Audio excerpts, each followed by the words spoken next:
Hello everyone, कैसे हैं आप सब। एक बार पुनः से कोचिंग क्लासेस पर स्वागत है। उम्मीद करता हूं आप सब अच्छे होंगे, मस्त होंगे, बेहतर होंगे, आपकी पढ़ाई बेहतर चल रही होगी। क्लास 11th केमिस्ट्री में एक महत्वपूर्ण प्रश्न लेकर आया हूं बच्चों, सीपी और सीबी में संबंध, जो कि हमेशा पूछा जाता है। क्वेश्चन कैसे पूछा जाता है बच्चों, ऊष्माधारिता किसे कहते हैं, सीपी और सीबी में संबंध, है ना। यानी सीपी माइनस सीबी बराबर आर, ये केमिस्ट्री का है, ठीक है, फिजिक्स का नहीं है। केमिस्ट्री में शॉर्टकट ये प्रूफ हो जाता है, केमिस्ट्री में थोड़ा सा लेंदी रहता है। तो सबसे पहले आपको ऊष्माधारिता पता होना चाहिए कि किसी निकाय का 1 डिग्री सेल्सियस ताप बढ़ाने के लिए जो ऊष्मा लगता है वो ऊष्माधारिता कहलाता है।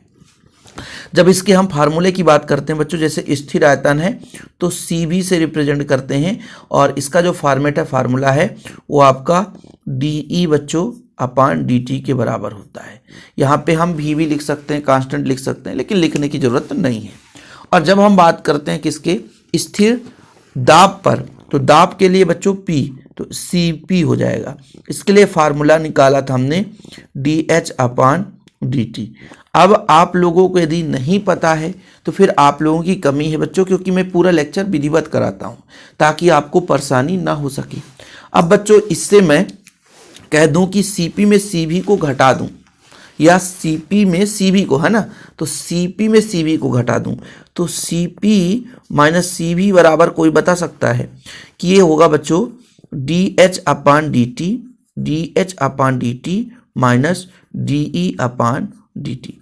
अब बोलोगे सर ये कहाँ से दिमाग आया आपके पास कि इसको घटा दें। यहाँ से आया क्योंकि Cp माइनस Cv बराबर R निकालना है, तो यहाँ से अपन ने ले लिया, ठीक है। अब आदर्श गैस समीकरण से आप लोगों ने पढ़ा होगा बच्चों, किंतु आदर्श गैस के लिए, आदर्श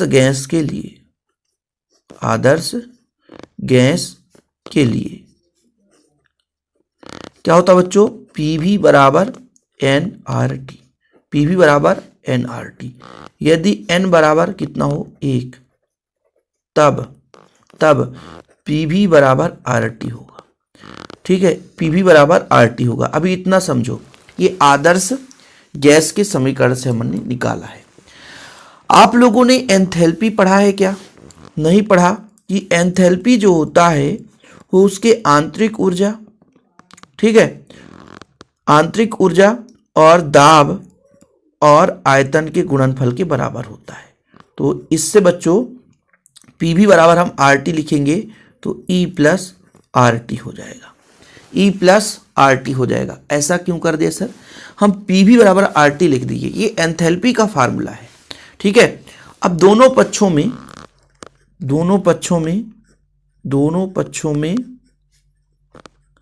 T के सापेक्ष अवकलन करने पर,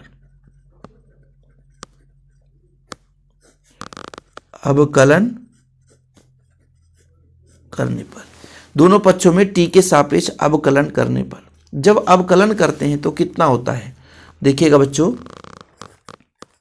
dH अपान dt, d अपान dt अवकलन का फॉर्मेट होता है। यहाँ पे d अपान dt ये आपका E है, प्लस बच्चों d अपान dt, और इधर आपका है RT, जहाँ R आपका नियतांक है, ठीक। यहाँ तक किसी को कोई प्रॉब्लम? बताओ भाई। पक्षांतर करेंगे बच्चों तो ये प्लस है, इधर आएगा तो माइनस हो जाएगा, dH अपान dt माइनस de अपान dt बराबर बच्चों, यदि हम R बाहर लें तो नीचे dt है, ऊपर भी dt है, तो खत्म, dt से dt कैंसिल, यानी बच्चों यहाँ पर कितना मान आएगा R, यानी यहाँ से आप dH अपान dt माइनस de अपान dt बराबर R, इसको समीकरण 2 दे दो। इसका मान बच्चों, इसका मान आप यहाँ पे रख दो, dH अपान dt माइनस de अपान dt, इसकी जगह R रख दोगे तो लिखोगे क्या बच्चों, समीकरण 1 व 2 से Cp माइनस Cv बराबर R। हाँ बच्चों, ये आपका आ गया है संबंध। यानी स्थिर आयतन पर ऊष्माधारिता और स्थिर दाब पर ऊष्माधारिता किस प्रकार से संबंधित होता है, ये इतना सिंपल है, इसे लोग कठिन समझते हैं, इसे लोग कर नहीं पाते हैं, क्योंकि सोचते हैं बहुत कठिन है यार, इससे पढ़ना बहुत कठिन है, नहीं समझ में आएगा, जबकि बिल्कुल 1-2 मिनट में हो जाता है। हाँ, पता होना चाहिए कि स्थिर दाब पर ऊष्माधारिता कितना है, स्थिर आयतन पर ऊष्माधारिता कितना है। यदि ये आपको पता रहेगा तो ये आसानी से हो जाएगा। ठीक है, उम्मीद करता हूँ कि चीज़ें क्लियर हो गई होगी। जिनको नोट्स लेना है तो कॉन्टैक्ट नंबर लिख लें 9685299149 9685299149 मेरा पर्सनल नंबर है बच्चों। आप लोग कांटेक्ट करें, नोट्स लें, प्रॉपर तैयारी करें। फिलहाल अभी के लिए इतना ही। जय हिंद, वंदे मातरम।